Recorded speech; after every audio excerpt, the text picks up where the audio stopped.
आज छान थंडगार मस्त मँगो ज्यूस पिलं आणि सोबत खूप सारी शॉपिंग पण केली.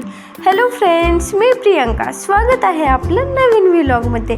तर भर दुपारी 1 वाजता ऊन लागत होतं आणि आम्ही इथं PMTची वाट पाहत थांबलो होतो आणि PMT आली, पण PMTमध्ये जागा तर काही आम्हाला भेटली नाही.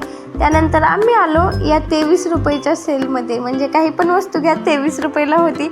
आम्ही काही लागणाऱ्या वस्तू, कामाच्या वस्तू, नाही लागणाऱ्या पण घेतल्या, लागणाऱ्या पण घेतल्या. जेवढ्या लागतात तेवढ्या घेतलो आणि परत थोडंसं पुढे निघालो.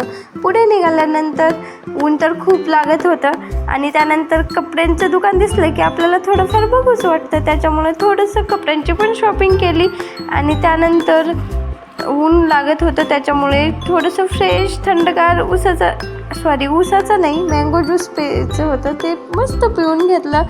छान मस्त मजा येत होती. ऊन लागत होतं, पण उन्हात पण फिरायला वेगळीच मजा असते नाही का? कधीतरी फिरायला मस्त वाटतं. त्यानंतर सगळी शॉपिंग झाल्यानंतर आम्ही निघालो ॲटोत बसून घराकडे. आणि घराकडे निघाल्यावर आमची नॅनू तर पहिल्यांदा जागी होती, पण अशी मस्त हवेमुळे झोपून गेली. असा होता आजचा दिवस. व्हिडिओ आवडला असेल तर लाईक, शेअर अँड सबस्क्राईब करायला विसरू नका. बाय.